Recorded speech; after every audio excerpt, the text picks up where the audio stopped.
I am glad you guys are with us this evening. Thank you so much for tuning in to Remy's Roundtable, the Florida theme park podcast. We are you guys' hosts for tonight. And guys, we're gonna get started.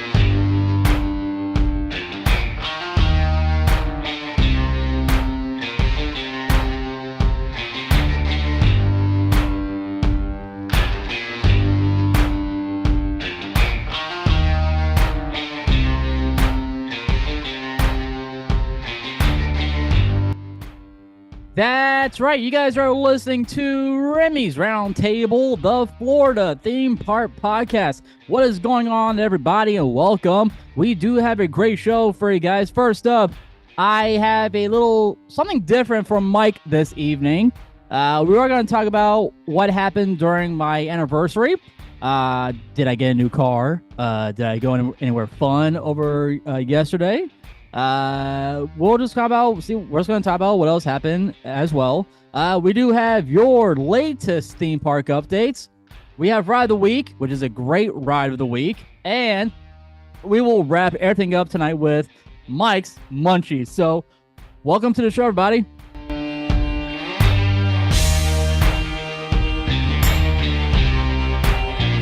If you guys would like to follow us on social media, you guys can.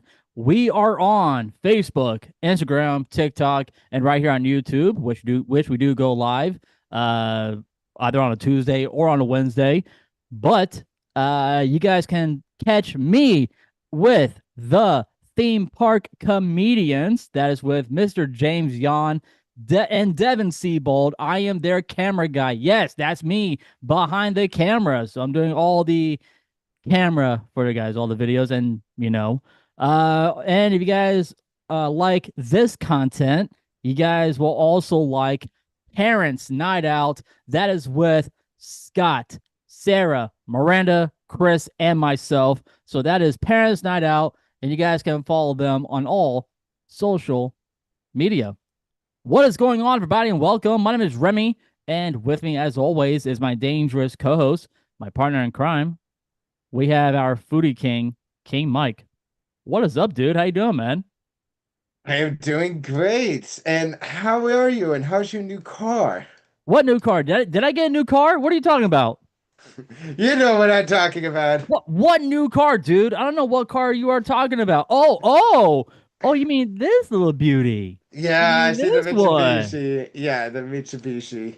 Yeah, but dude, you know what? You know what I call it though? Instead of a Mitsubishi, What?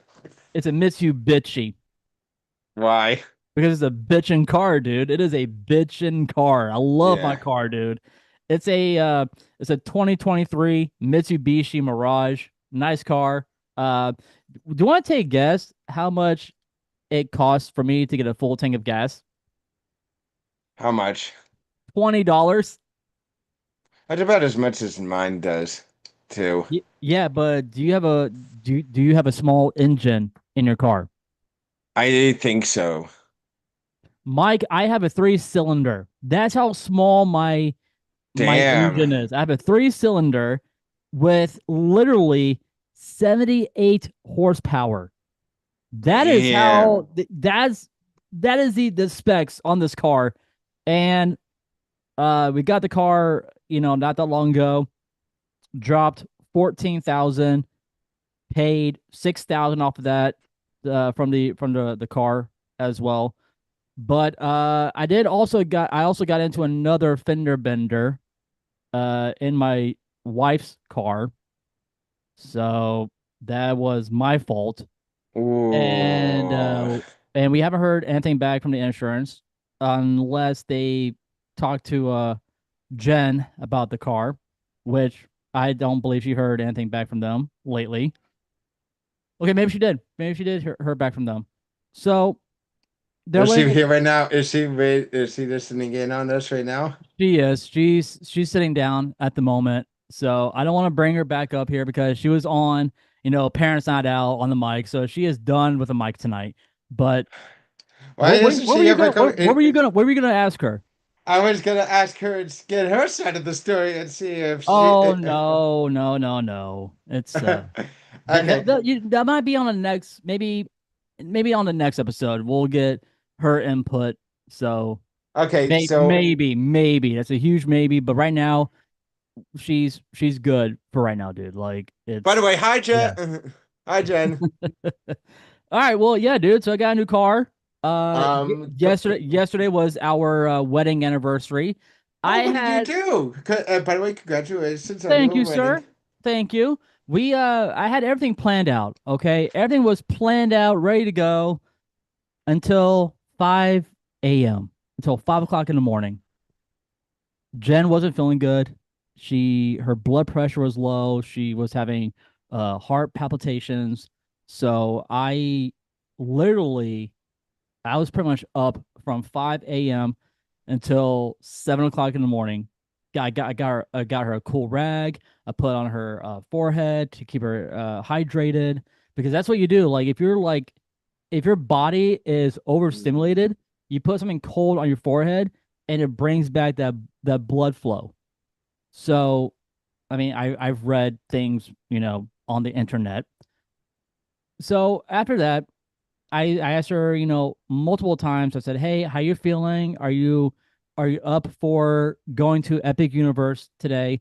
Because I had my comps. Like I had my comp and her comp for Epic Universe, and I was gonna take her to my restaurant so she can, have the food there, which the food is insanely good, and then we go on a couple of rides, and that was the whole plan. And then we were gonna stay and watch the fireworks out there. So, but I now told her that I gotta wait. So, whoops, sorry guys, lost my feed there. I am so sorry. Um, I told her that when I get my comps back in October, we will go to Epic Universe and have some fun. But that's what happened on So our she didn't. anniversary. So she didn't end up going. I ended up going, Mike. You went, but she's. She stayed home. That's sad to hear, but hopefully she gets to go later She on. will. She will go. Okay, and also which let me make sure about this. Which w- um oh my God, I was What are you trying to say, uh, buddy? uh Are you asking me what rides I did at Epic yeah. Universe? Yes, what rides did you do at Epic Universe? Where do you think I went first? Like first in the morning. What side do you think I went to? Did you well actually wait, the first thing I was gonna ask what anniversary this was. 7. Our 7-year anniversary. Okay. So okay, if we're gonna say what section? Did you stay What side of the park I went to so first? well, I'm gonna guess you didn't stay in Celestial Park in the beginning, right? Hell no. Why not? That's the perfect place to start. You get to go right. No, no, buddy. That place is not shaded. Oh yeah, yeah. But then you could get what's it called out of the way first. Stardust Raceway. Start Didn't do Stardust. what? I did not do Stardust this time. Are you kidding me? That's like the best. That's like one of the two best rides in the park. Mike, it was down for 2 hours. Oh, okay. Yeah, never mind. Um, if I had to guess, you went to Burke, didn't you? Green tunnels. Oh, you went to Super Mario World. I did. I went there first. Uh, I tried to go on minecart for the first thing in the morning, but they didn't open on time. They were down. Minecart was down, so I left. I left Super Nintendo World. I left that spot. I went to Darkmoor. I went to Darkmoor for a little bit. I Oh, did the first ride I did was Unchained Monsters, Monsters Unchained. I did that ride first. And then I went on an attraction for the very first time and I loved it. It's got to be one of my favorite coasters to go on. Every time I go to Epic Universe, I went on Curse of the Werewolf. Hmm. This ride is insane, dude. I loved it. And then after Curse of the Werewolf, I walked around. I went to the new section of the Wizarding World of Harry Potter. I did that. Saw some live music, and I went to the new show, which is Le Cirque Arcanu. You don't put the S at the end, but some people say it's Arcanus, but no. During the pre-show, it's called Le Cirque Arcanu. This is based on Harry Potter and the Fantastic Beasts. So Yep. you hang out with Newt Scamander, so it's pretty cool, and that's one of the shows I want to take Jen to go see, and she will fall in love with this brand new show because it's based on the Fantastic Beasts, and she loves that prequel of Harry Potter. Let's see. After that, I did go on Battle at the Ministry. Mike, this ride is so cool. It is so cool, dude. Mhm. I don't know what more I can say about that ride, except that, well, uh, there's some parts on the ride that it's kind of similar to Tower of Terror, and that's all I'm going to say. After that, I went to my restaurant to have a nice little low lunch. I had a I had our brisket mac and cheese, which was delicious, with a tequila sunrise, which was very Mm. delicious as well. Mike, do you want to take a guess how much my bill was? So what did you have? You had brisket mac and cheese. And a Uh, tequila sunrise, Probably like $40. $20. Jesus Christ, that is so cheap. It's a good discount, buddy. Yeah. And then after lunch, I went back to Super Nintendo World, and I did go on Minecart Madness. I love that ride. It was good. And Nice. then after that, I left. I left and I went home. So that was pretty much my day yesterday at Universal's Epic Universe, and I am gonna go back in October, so I'll be taking Jen to there and let her experience it for the very first time. So that was the whole day. But Mike, I Hmm. told you off air. Oh, before we even got started, Mike, I have something I would like to talk to you about. This is a new thing that is for this podcast episode. Are you ready, sir? Yeah. All right, Mike. Well, it's time for some Disney hot takes. Ooh, oh, yes. Okay, Mike. Here's the first hot take. Epcot is a better all-day park than the Magic Kingdom. Sorry, what was that again? I said, Mike, Epcot is a better all day park than the Magic Kingdom. Hmm. It's a better than the Magic Kingdom.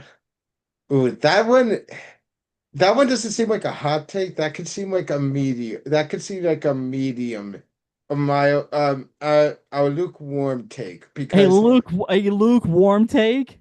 because while Magic Kingdom does have a lot of stuff, we've said this before Okay, multiple times. okay, Magic Kingdom is has a lot more rides geared towards kids. There's not as much geared towards adults only right okay, now currently. okay. So I took this like I this is the first thing I said was Epcot is a better all day park than the Magic Kingdom, right? Yeah, You said your stuff, which is good because you said that Magic Kingdom is pretty much based on around kids. It's based on around younger adults. So here's why it's a hot take. You ready? why? Most guests automatically rank Magic Kingdom first, right? Here are the facts. Yep. Epcot has four major festivals throughout the year, Oh, adding dozens of food and live entertainment. so you think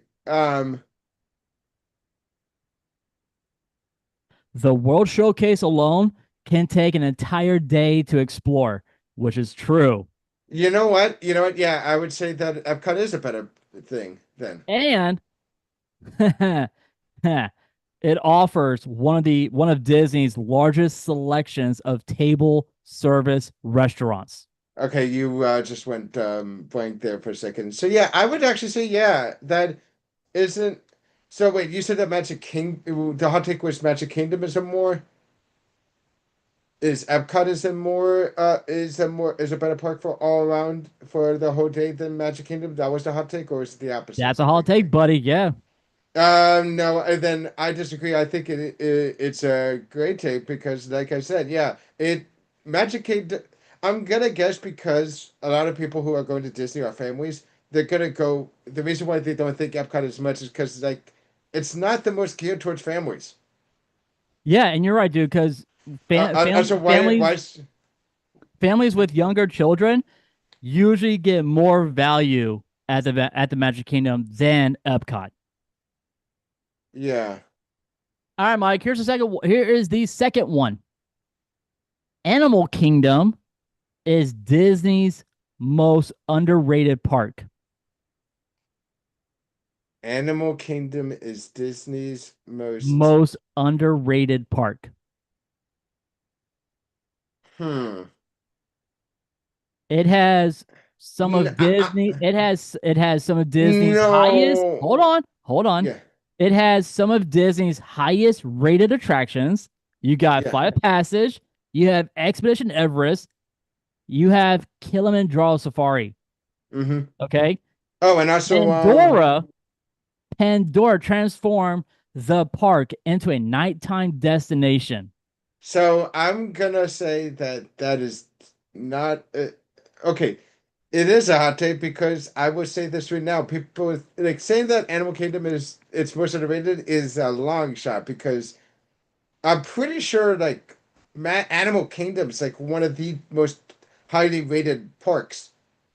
It's actually I think it's like top two That's between what the I'm four. saying, Mike. That's what I'm saying because Yeah. the reason why people are disagreeing is because it closes earlier than the other parks. Oh That's yeah. it. That's it. That's all they say. Yeah. Um. If I'm being honest, I'm guessing is something going on with your camera because I noticed your screen is off. Sorry. Just Yeah. they're having some connection issues with the camera. So we're Okay. back. But Mike, we're gonna carry on. Well, What were you going to say about Animal Kingdom though? okay, I would say that is a hot take because it is not the most underrated park. If I had to say one of the most underrated park, it is definitely the one we just talked about, Epcot, because Epcot is not, even though Epcot has the World Showcase, all those festivals, and also has the possibly the most popular ride at the park right now in Cosmic Rewind. Not a lot of people still think it's a great park just because there's not that many rides out of there. You have like that one area, and then you have the World Showcase where it's all restaurants and shopping, and the only rides that they have there that people talk about are Frozen are well, three now. There's three rides, which is one is in France, one is in Norway, and one is in Mexico. Which are the France one is Ratatouille because I know that's a ride there, right? Yeah, at Epcot, yes.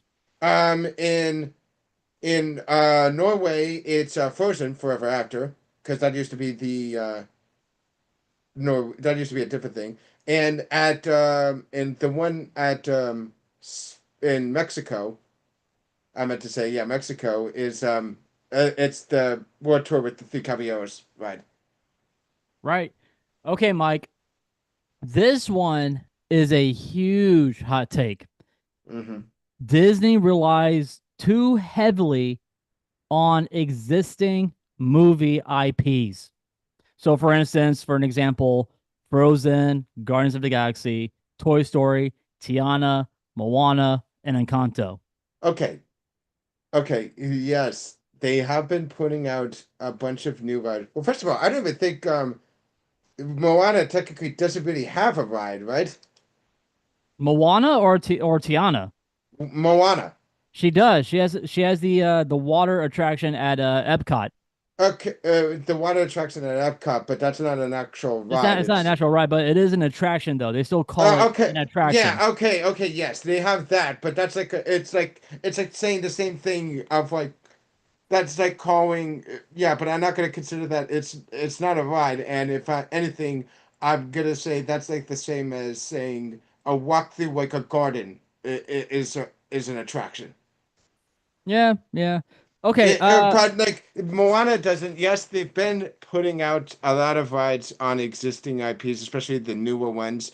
But it's like take a look at well, outside of restaurants, take a look at some of the other rides that they have there. Like Magic Kingdom alone, um, literally. Well, you used to have three mountains before Splash Mountain got taken over by Tiana's, by Adventure. You also have It's a Small World. You have oh wait, no, go Travelers on, in go on. So, I mean, what I was saying, dude, you got, let's see, Pirates of the Caribbean, Haunted uh, Mansion, yeah, Big Thunder Mountain, and Space Mountain. yeah, and yes, I know people are saying like Pirates of the Caribbean and Haunted Mansion are existing IPs, but to the people who don't know, those were rides first that they made movies off of. Exactly. But Mike, here's what they're saying. Same, They're saying that many longtime fans argue original storytelling created Disney's greatest attractions, while newer guests often prefer attractions tied to characters that they know. mm, Okay, Matt. All right, Mike. So this one is you're probably gonna hate me, but hear me out. Disney food is overrated. You have the Mickey pretzels, the churros, and the turkey legs. They all received mixed reviews despite huge popularity. On the other hand, we have the Epcot festivals, we have signature restaurants, and of course, we have the resort dining, sections of the resorts, which you guys can check out. Lots of cool yeah, restaurants at the resorts, which that's where you guys should go.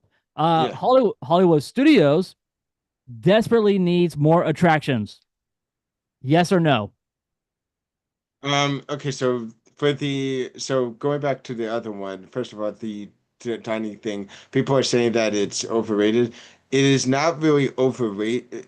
Not really overrated. Yes, it depends on where you go. Some of them are overrated. I would say the parks are not as good quality as the restaurants, as like say the restaurants in like there's still some standout ones at the parks, but if outside of the parks, there's way more restaurants that are better quality in in Disney Springs and also any of the resort hotels outside of maybe the cheapy ones. But like I talk about like the Swan and Dolphin has Blue Zoo. Um Grand Floridian has Victoria and I'm trying to forget the other. It was Victoria and Victoria. Albert.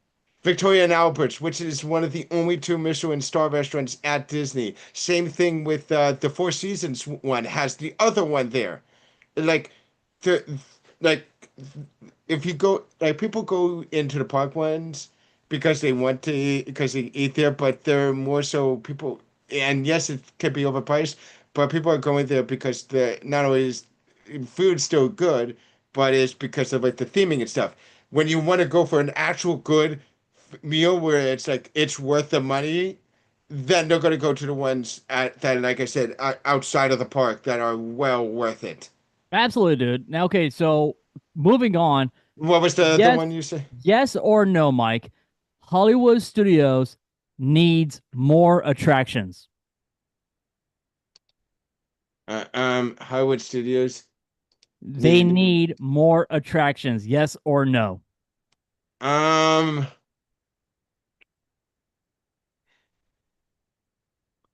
I feel like if I'm, it's hard. That one is hard to say. I feel like not. Maybe that one is kind of a hard thing to say because they do have a lot of attract. Really? Okay, Mike. Here, they got a couple shows there, right? Yeah. But the only thrill attractions that they have You know what? here, Yeah. For if it's for a throwing ride, yeah, I would say they definitely need more.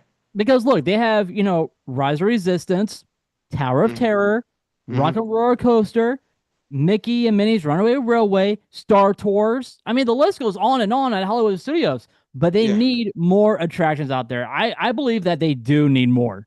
Specifically, they need more throwing ones outside of it because half, like you said, half the things are basically shows. That's true. All right, we're gonna go to the last one, and then we'll carry on to the latest theme park updates. But I might do one more hot take at the end of at the end of the episode because I want to see what Mike says about the last one.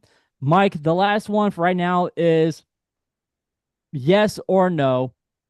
Pirates of the Caribbean is a better ride than Seven Dwarfs Mine Train. Yeah. Yep. Okay, I agree with you. All right. Yeah. Not even a question. Seven Dwarfs Mine Train. For me, Seven Dwarfs Mine Train feels like a weaker version of Big Thunder Mountain Railroad. You're right. I'm not joking. For me, I like You're Big Thunder not. Mountain. Yeah. You're not wrong, dude. You're not wrong at all. All right, guys. Well, let's go ahead and get into it. It is now time for the latest theme park updates. All right. Well, Mike, we are starting in Florida. Of course, we got some Florida news, and that is Orlando City has officially welcomed back a familiar face. Former striker Daryl Deke has signed an 18-month contract with the Lions after spending several seasons overseas with English club West Bromwich Albion. Deke became a fan favorite during his first stint in Orlando, thanks to his combination of strength, speed, and goal scoring ability before making the jump to England back in 2021. So welcome back to the team, Mr. Daryl Deke. Universal, yeah, one of Universal most beloved themed lands has received a surprisingly delicious update. After 27 years of operation, Circus McGurkus Cafe Stupendous in Seuss Landing has officially added funnel cakes to their menu. Yay! Mike, how much does it cost for a funnel cake at Circus McGurkus? Well, I actually don't know off the top of my head for Well, don't that look it one. up. Don't look it up. Just I'm give me a gonna number. guess. I'm gonna guess like $7. $13. Jesus Christ, that's even 13 more. bucks. Yeah. Literally, actually, wait, no. Six Flags has $8, so it makes sense. What else do I have? Well, guests who are looking to celebrate the holidays with a touch of old Hollywood glamour can now purchase tickets for Disney Jollywood Nights at Disney's Hollywood Studios. Will have 13 select nights between November 7th and January 5th of 2027. Guests can expect shorter attraction waits, exclusive entertainment, specialty food items, and of course, rare character appearances. The general mission is, of course, between $170 to $200. But if you are an annual pass holder, you will receive a $10 discount on Jollywood nights at Disney's Hollywood Studios. One of Disney's most anticipated collectibles of the year is finally getting a release date. Beginning on August 13th, guests will be able to purchase the brand new Hatbox Ghost popcorn bucket inspired by one of the Haunted Mansion's most mysterious residents. And yes, it will be first at Disneyland, but then after Disneyland, it will be available at Disney World. And this is one of the popcorn buckets that I want to get. Ooh, do you have a picture of it? Mike, you can look it up. Look it up real quick, What is and that? just type in Hatbox Ghost popcorn bucket, and you'll see it, and you'll see why I want this bucket.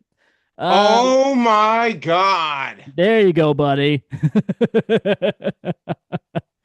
Let's see. Disney's Animal Kingdom is introducing noticeable operational changes to improve the guest arrival experience. We are talking about the rope drop strategy, okay? The traditional holding area that once gathered guests inside the Oasis before park opening has now shifted to Discovery Island. So that's what you guys need to look at to whenever you guys are rope dropping at Disney's Animal Kingdom. Universal has officially confirmed that killer clowns from outer space will return for Halloween Horror Nights. So yeah, they're coming back. Disney's Hollywood Studios is bringing animation back to center stage. Opening on September 14th, the Magic of Disney Animation invites guests inside a reimagined version of the famous Walt Disney Imagination Studios headquarters. So the interactive experience combines classic Disney storytelling with modern technology, allowing guests to discover how beloved animated films are created while encountering magical surprises throughout the attraction.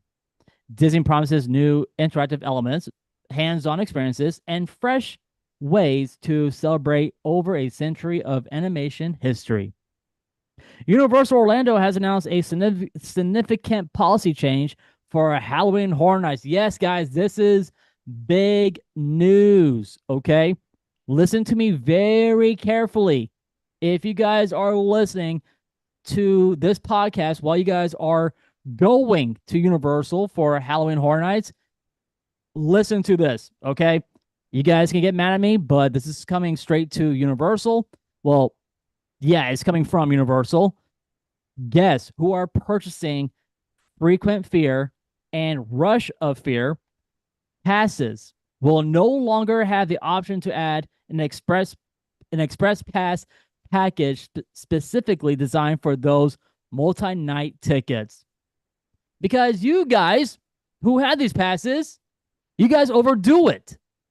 You guys are not giving us, the people who spent hard working money to go to Halloween Horror Nights and experience this awesome, this awesome experience at Halloween Horror Nights at Universal. They want Express Pass. These people can get an Express Pass, but the people who got the freaking Fear Pass and the Russia Fear Pass, you guys overdo it, not giving anybody else a chance to try out this experience for the very first time. You guys ruined it for everybody. Mike, what you got to say to that? I agree with you. Like, seriously, why you just made everything worse for you because of your issues, all that stuff.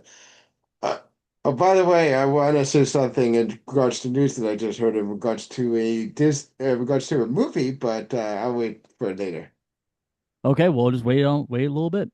Uh, a lawsuit seeking $50,000. That's right, $50,000 against Walt Disney World has officially been dismissed. The legal case involved a guest who alleged she tripped over the Magic Kingdom trolley tracks while visiting the park. The lawsuit has now been voluntarily dropped, bringing the matter to a close without further legal proceedings. So, yeah. Yeah. Construction crews have begun replacing pavement at the entrance to Disney's Animal Kingdom. The patriotic Muppet is becoming easier to find. The Sam Eagle souvenir bucket, popcorn bucket, was previously available only inside Magic Kingdom and Epcot. But this popcorn bucket is now available at Disney Springs. The countdown has officially begun. Mike, I'm sure you heard this or read this all over social media. But yes, dude, it is true.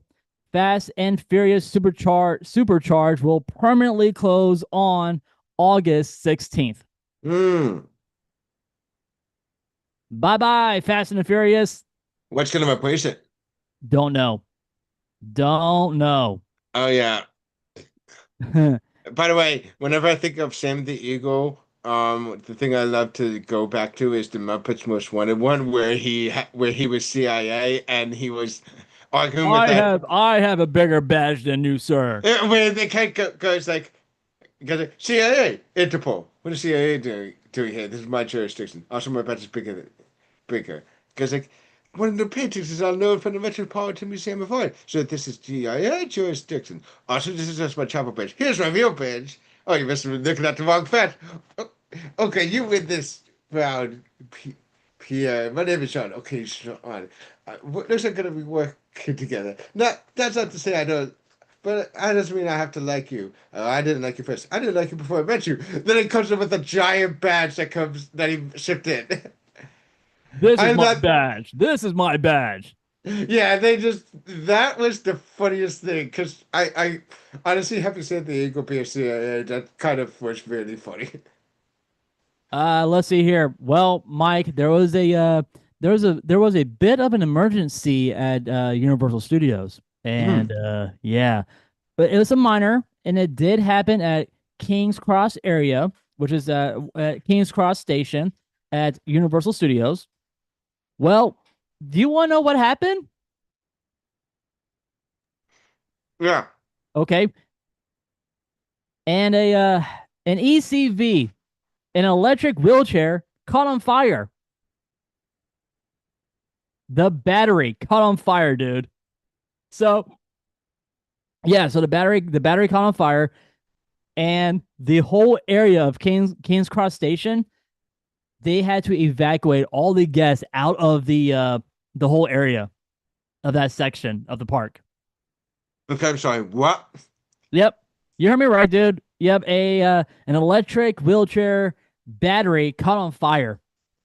So no I'm injuries, no injuries were reported. So okay. that's That's good. actually Yeah. shocking. That's a little shocking for an electric scooter. That I'm surprised that the person who was driving the electric scooter didn't get any injuries. No, they did Because not. Well, we do got some sad news. We all knew this was going to happen, and I'm sad that I didn't have a chance to see it one last time. Guests who are visiting Islands of Adventure may notice construction walls surrounding portions of the exterior area near the award-winning Mythos restaurant.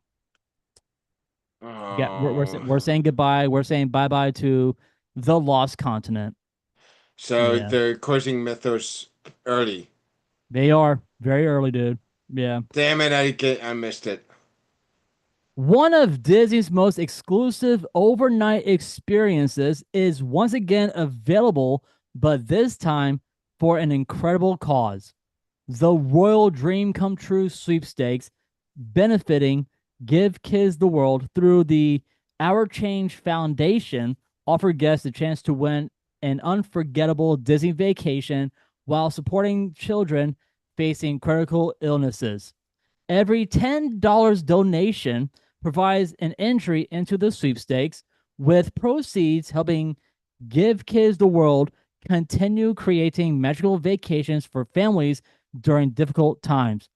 The grand prize is this: a one night stay inside Cinderella Castle, breakfast at Cinderella's royal table, 2 additional nights at a deluxe Disney resort, 4 3-day park hopper tickets, and a $500 Disney gift card. That's all you gotta do. You gotta put all you gotta do is put $10 in for a donation, and you guys could win this sweepstakes. Oh yeah, and did I forget to mention that this prize also comes with a round trip airfare up to 4 guests? That's the Hmm. big thing, but that's a big thing right there. So, uh, how do you get access? How do you do this? I'm not gonna do it yet, buddy. I'm not gonna do it. But we're going to carry on. Uh, Florida transportation may be entering a brand new era. Officials have unveiled infrastructure plans at Kissimmee Gateway Airport that support future electric air taxi operations between Orlando and Tampa.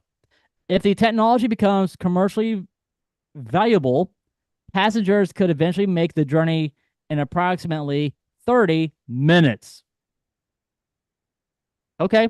Uh, Not gonna do it. And lastly, Mike, if I play, I might need to play some sad music, but I'm not going to because this is already sad for me. This attraction has been with Busch Gardens for 33 years. Oh, I know what you're talking about. Kumba is Is going away. yeah, They're I getting heard. they are getting rid of Kumba. This ride will be done. It's gonna be closed on August 2nd. Yep, I heard about that one. I knew that for a while. So I I was thinking about going to go ride it one last time, maybe next week if I can go next week. Yeah, well, So that's gonna be in Tampa, so you're gonna have to drive a few hours. it's only an hour and a half from where I Okay. am. It's not that bad of a drive. But annual pass holders will receive an exclusive farewell ride time on August 1st from 8 a.m. until 11 a.m. But yeah, the last day to ride, you know, Pumbaa is on August 2nd. That is the last time. So, but here's the thing.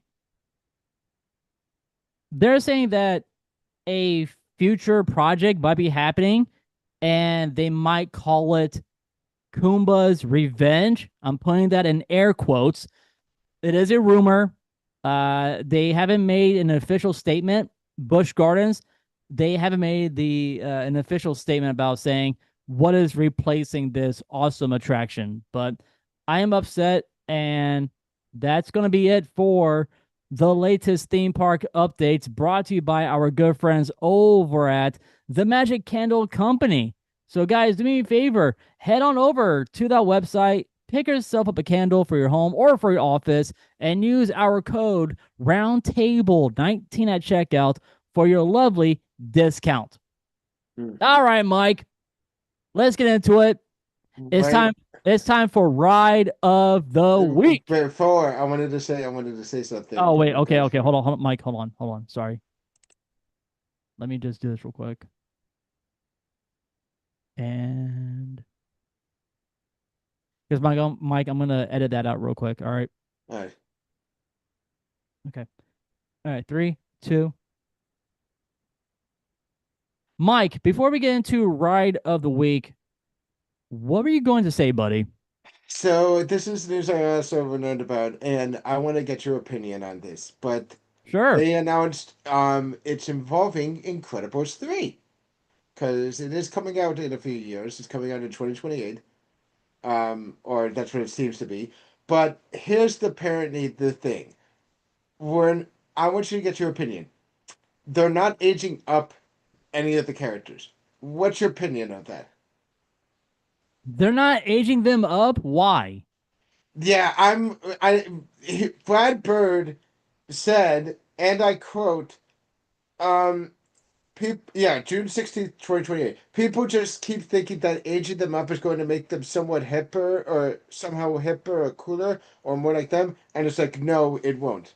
That's from Brad Bird saying. But I honestly think they should age them up because of one reason why. Well, multiple reasons, but one big reason why. We want to see Jack be actually grown up and be talking and see what his actual power set is going to be. Because, like, the thing was, they stated that superhero babies always have multiple powers when they're young. But Jack was an anomaly because he had so many, 17 of them to be exact. I want to see Jack as a teenager. Ye Just just bring him on. Let turn into a teenager and let him see his full potential powers. Maybe not a teenager, but at least like elementary school, at least like later elementary school. We What, should like def what, like 5 years old? no, I'm talking about like 10. 10? Oh, okay. Okay. I was in elementary school too. I was 11. I was 11 when I was in my fifth grade. All right, you got a point, buddy. You do have a Yeah, point. yeah, Okay. yeah. Literally, elementary school usually starts for people who are 5. Oh, Uh, uh, jeez. but going based off of that, it's like I kind of wanted to see because well, they basically said that he's a polymorph, which I'm gonna guess that means he gets all of the powers of like being able to turn into a heavy metal, into the monster, the demon baby, and the fire thing. But The demon baby. yeah, the other. You did not need cookies, Robin, as I learned quite painfully last night. Any solution involving cookies inevitably results in the demon baby. And then we also see him like freaking turn himself on fire while as the demon baby. I love The Incredibles. You know what? I think tonight before I go to bed, I'm actually gonna watch The Incredibles. It's a good Yeah, movie. It's a great movie. But dude, let's go ahead and get into it. It is now time for Ride of the Week. All right, Mike. Well, last week I asked you to pick a number, and you chose number one. And we are going to a defunct attraction yes, another one. that people, they actually kind of loved this attraction. I mean, it was a good, a really good attraction. I liked it, but we're going to talk about a really good ride that people did enjoy. We are going to be talking about 20,000 Leagues Under the Sea submarine voyage that was at the Magic Kingdom. All right. So, like I said, for nearly 23 years, guests climbed aboard colorful submarines and descended into Captain Nemo's mysterious underwater world, filled with sea monsters, glowing coral reefs, lost civilizations, and incredible special effects. This attraction became one of the defining experiences of the Magic Kingdom. Even decades after its closure, fans continue to rank it among the most missed attraction in Disney history. Where was it located? Uh, it was located in Fantasyland at the Magic Kingdom. It opened on October 14th, 1971. It closed on September 5th, 1994. The ride system is a submarine. All right. Mike, how long is the ride? How long is the ride? How long is the ride? I don't know, 5 minutes. Probably 8.5 minutes. Jeez. How many ride vehicles did it have? How many submarines did it have like at this attraction? Um, I don't know, like 5. Yeah, try 15. Okay, I'm way off on this one. How many guests can ride in the submarine? I'm gonna guess 10. 40. Oh wow, so 40, buddy. 40. When Walt Disney opened Disneyland's submarine voyage back in 1959, it became one of the park's biggest technological achievements. The attraction was so successful that Imagineers wanted a version for Walt Disney World at the Magic Kingdom. Rather than simply copying Disneyland's attraction, Imagineers completely rethemed it around Jules Verne's classic novel 20,000 Leagues Under the Sea and the 1954 live action movie. The attraction opened just days after the Magic Kingdom, which debuted in October of 1971 and quickly became one of the park's headline attractions. Throughout the 1970s and the 1980s, families often waited over an hour for the chance to board Captain Nemo's submarines. Unfortunately, By the early 1990s, the attraction had become extremely expensive to operate. The massive lagoon required constant maintenance. The submarines needed frequent repairs, and loading each vehicle took much longer than newer attractions. Disney permanently closed this attraction back in 1994. Today, the site is home to Seven Dwarfs Mine Train, Under the Sea Journey of the Little Mermaid, and the new Fantasyland walkways. Guests were recruited as honorary crew members aboard Captain Nemo's fleet. After boarding one of the submarines, guests slowly descended beneath the waves and explored an incredible underwater world. You will see, which you will actually encounter, coral reefs, fish, a giant octopus, a sea serpent, lost city of Atlantis, treasure, mermaids, polar ice fields, volcanoes, and how about a giant squid? So, although many Imagineers contribute to the project, much of the original submarine concept can be credited to Disney legend Harper Goff, who designed many of these visual concepts for Disney's 1954 film 20,000 Leagues Under the Sea. The Walt Disney Imagineering team expanded those concepts into a full-scale attraction for Walt Disney World. Their challenge was enormous. They had to create the illusion of diving underwater without ever actually submerging the submarines. The result became one of the most convincing illusions Disney had ever created. Let's see. Well, you are going about 3 miles per hour, and like I said before, the ride time is 8.5 minutes. The submarines can hold up to 40 guests, with 15 of them operating through the day. The attraction could serve roughly 2,000 guests per hour. So there you go. All right, Mike. Here's a question. Mhm. Mike, how much did it cost to build 20,000 Leagues Under the Sea back in 1970? I'm gonna guess 20 million. Yeah, buddy, try $10 million. Okay, so I was double what it was.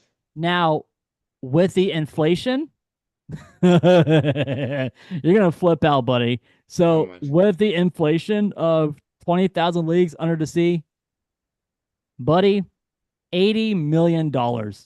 Jesus Christ. $80 million. Yeah. The daily wait times. So on an average, 45 minutes. During the busy days, which is the weekends, 90 minutes. And on the holidays, 2 hours. I am not joking. Jeez. Yeah, 2 hours, buddy. Yeah. Let's see. What can I see here? A complete ride cycle from loading guests to unloading lasted roughly 14 minutes. Yeah. Each submarine is completed approximately 60 ride cycles across all 15 submarines. The attraction completed nearly 700 total ride cycles.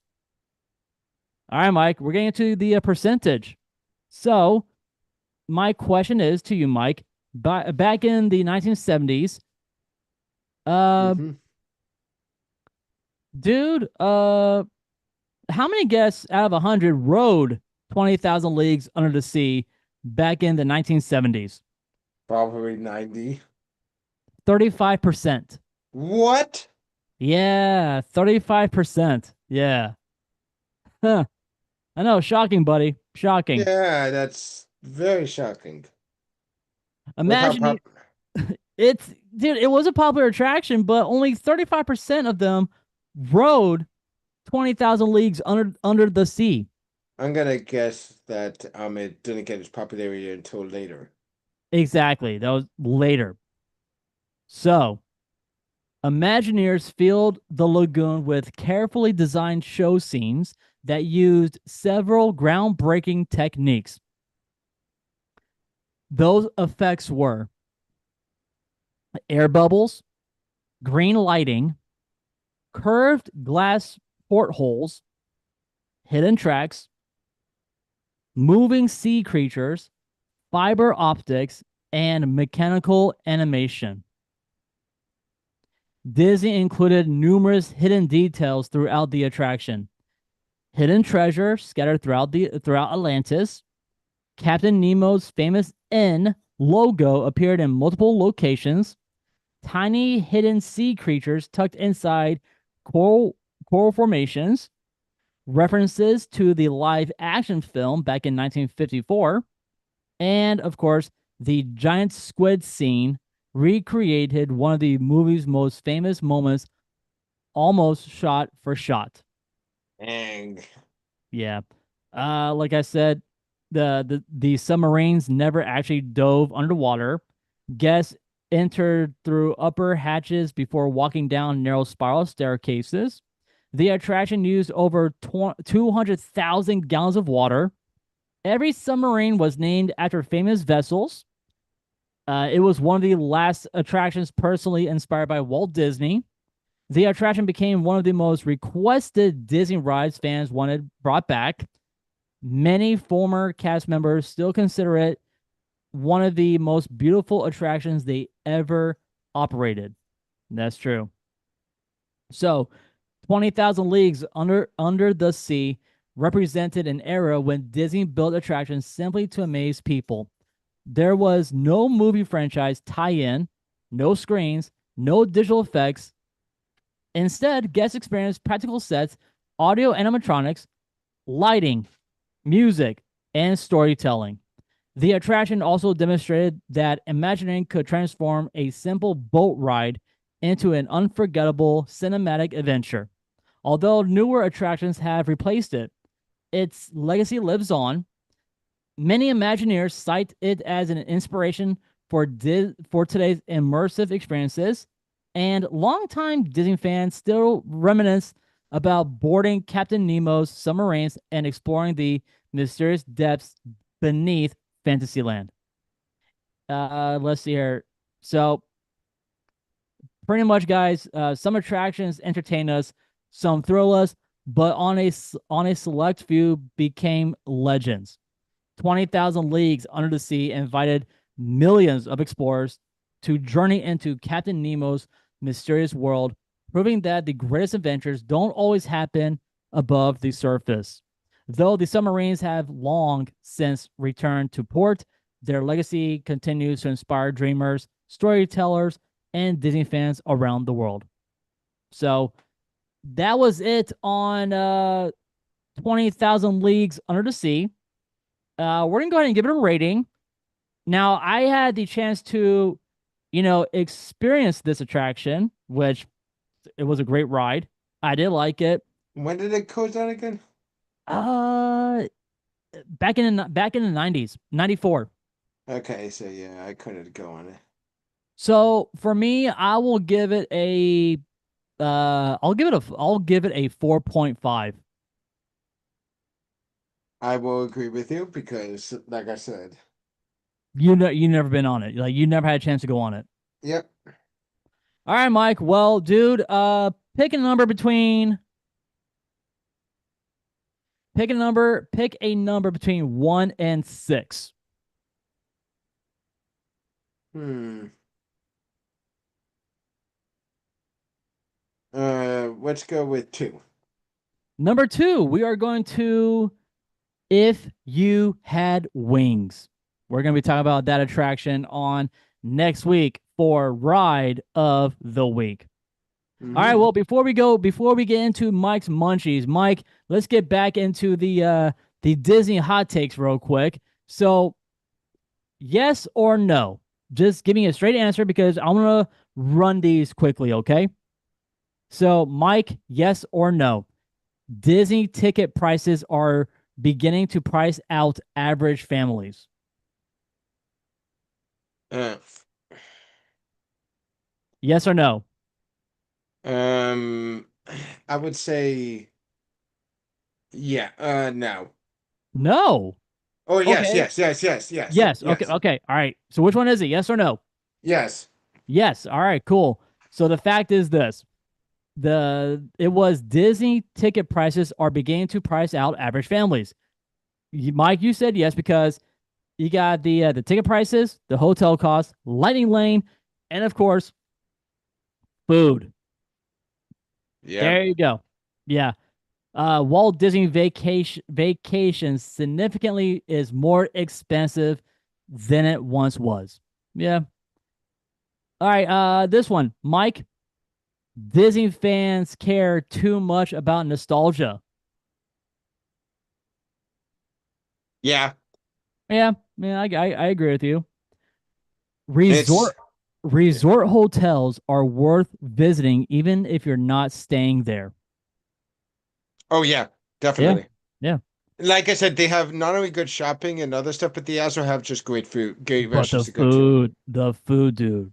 The Yeah. food is on a whole nother level compared to it's like I said, one of the some of the best food in Orlando is there. Okay, this might be a hot take, but Animal Kingdom has the best theming in Walt Disney World. Yes or no? Hmm. I'm Oh, going to I'm going to say no yeah. I was gonna say no. because the reason why I'm saying no is because, it already has good theming, but I kind of don't like it as much. All right, how about this one, Mike? Disney doesn't build enough people eater attractions. Yes or no? What was the question again?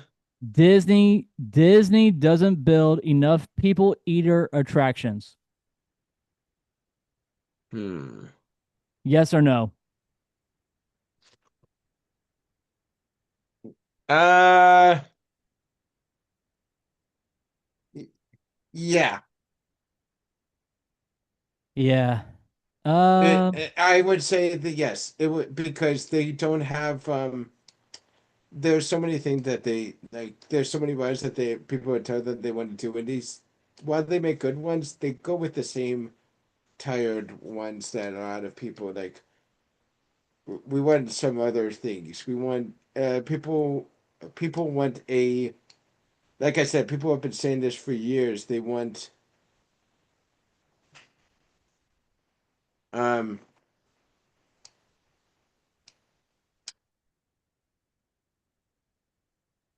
they want what you call it in there. They want more thrilling rides. Absolutely, dude. And you're right. All right, guys. Well, it's time for us to wrap up the show with Mike's Munchies.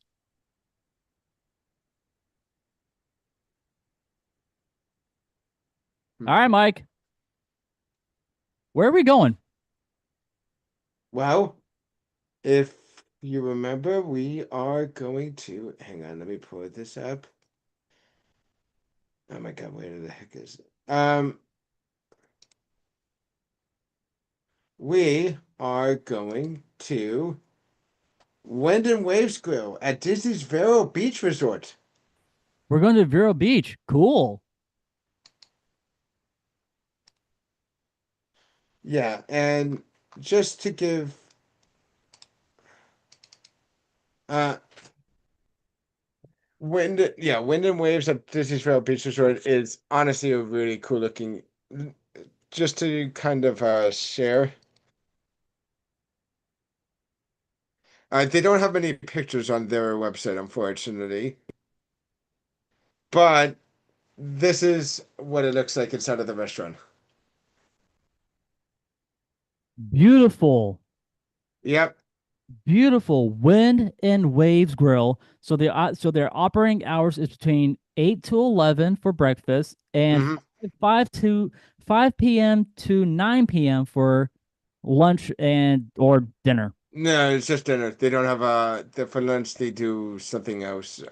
For lunch they have another they have multiple places at the Disney Vero Beach Resort. They have a bar too that they have open just for lunch and stuff, like a snack thing. Ooh, So, cool.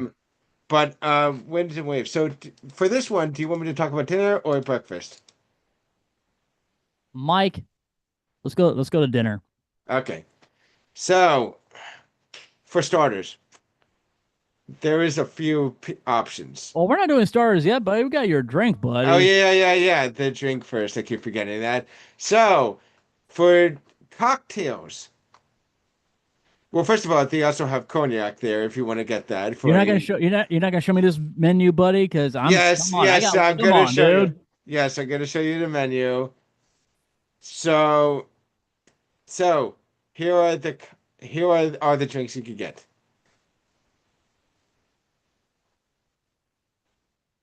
I will get the Vero Beach lemonade. Yeah, that's what I was looking at too. Okay, so that's what you are getting. All right. So 16.50. Now going up to the appetizers, the starters. Oh, oh, So yeah, oh, blue crab and buddy. sweet corn fritters, and mind you, yes. So yes, the most expensive thing there you could get for an appetizer for a starter is a pizza, a wood fire pizza, which they choose up. That's a pass. No, we're not getting a pizza for no, No, no. if I had to choose one, the ones I would go for, I will go with the mussels.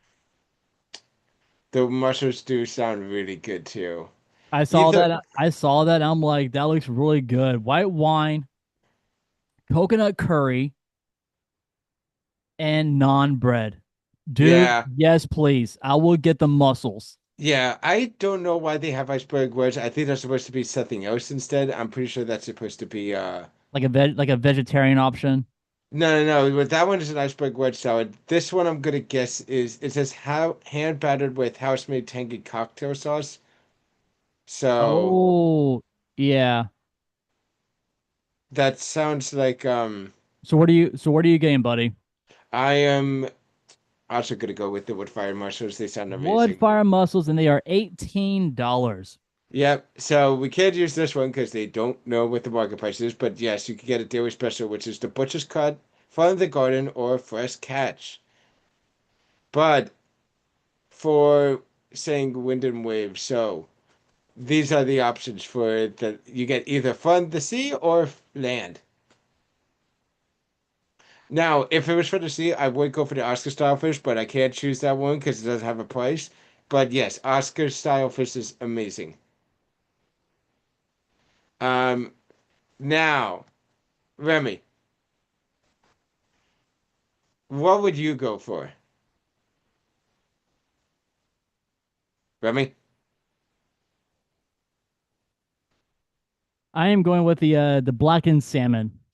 Yeah, the pocket salmon sounds really good. There's also the cioppino, which if you don't know what a cioppino is, or if anyone who doesn't know what a cioppino is, um, it's yes, it's literally a soup, a seafood stew kind of, where they cook it in tomato broth and serve it with bread. Like they do a whole bunch of seafood thing. So what are you going with, buddy? I'm going with the cioppino. How much is it? It's $30. Yeah, $30. Oh my gosh. All right, yeah, now we are getting to the last part of Mike's Munchies, which is the desserts. And holy crap, they have one, two, three, four, five things to choose from. Oh my gosh. Which you already know what I'm getting. I'm getting the banana foster bread pudding. That is what that's I'm what going I'm with. getting. That's what I'm getting too. And it's $9. Whew, okay, not Yeah, bad. banana It foster looks bread pudding. it looks so good. Like really good. Now, Yeah. Mike, talk to me, man. Do they have a kids menu here as well? They do actually have a kids menu. First of all, they have a specialty drink where you could get their especially character drink. It's basically just a Minute Maid zero sugar lemonade, but they give it in a souvenir character cup that for the kids. $7. It's a little cheap thing if you want to get that. But for the kids, yes. For for appetizers, they have a garden salad, chicken noodle soup, or vegetable sticks. For your entree, you get the catch of the day for 13.50. Mind you, they'll probably cut it smaller. Say they also have a petite steak or a cheeseburger, chicken strips, macaroni and cheese, or grilled chicken. Um, then the big thing that they have is called the Kids Create Your Own Selection, where you get to choose two options here. And Seasonal yes, vegetables, fruit salad, French fries, brown rice, and quinoa, and brown rice and quinoa pilaf, mashed potatoes, and then the Mickey Sundae. Yes, they have a dessert in there. okay, I'll choose two: Mickey Sunday and Mickey Sunday. Yeah, yeah. If I was a kid, if I had a kid, he would probably, actually, if my kid, it would probably be the French fries and the Mickey Sundae.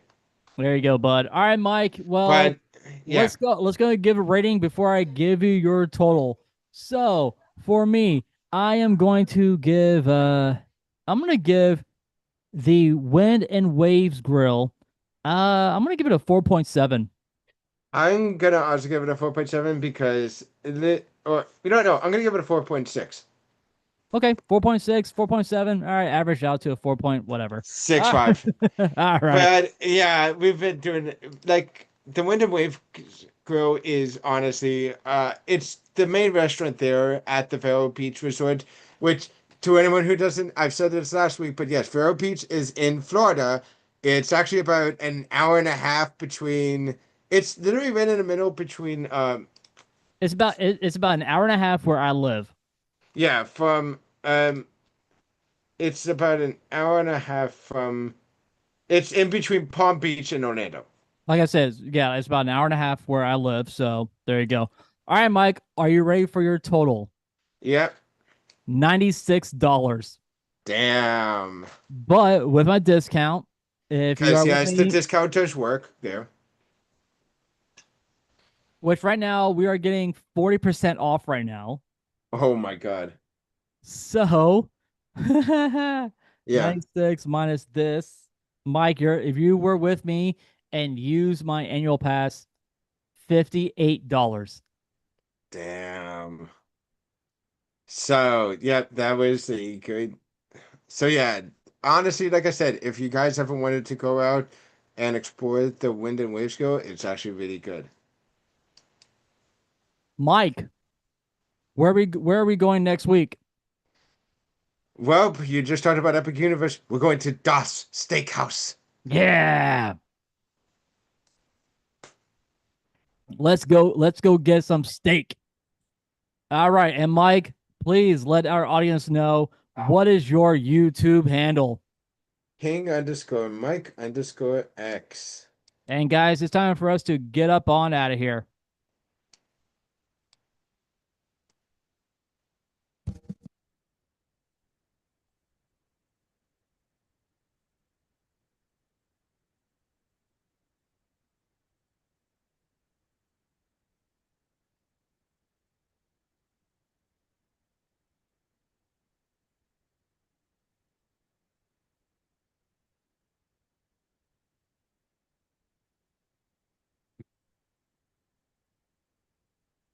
Well, guys, that's going to do it for Remy's Roundtable, the Florida theme park podcast. I really guys hope you guys enjoy this episode as much as we did.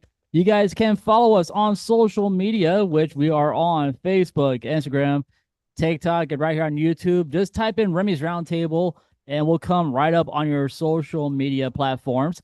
And if you guys are listening to us on any podcasting platforms like Spotify or iHeartRadio, just put that bell on for your notification, and you guys can always leave us a 5-star review, and just give us a little comment. We will read those maybe on the next episode. If you guys need a candle for your home or for your office, head on over to the Magic Candle Company. Pick yourself up a candle and use our code Roundtable19 at checkout for your lovely discount. I do have some brand new shirt designs on teepublic.com. That is teepublic.com. Pick yourself up a shirt, and that supports out the show as well. Mike's Munchies have been brought to you by Jeff's Bagel Run. That's right. Head on over to Jeff's Bagel Run. And guys, I had their bagels the other day, and I got to tell you, you need to get their banana pudding spread. It is delicious. Sugar, bananas, cinnamon. It's really good. Check them out, guys. They are located all over the Central Florida area. That is Jeff's Bagel Run. On the behalf of Mike, guys, my name is Remy. Thank you so much for listening. We'll see everybody next time right here on Remy's Roundtable.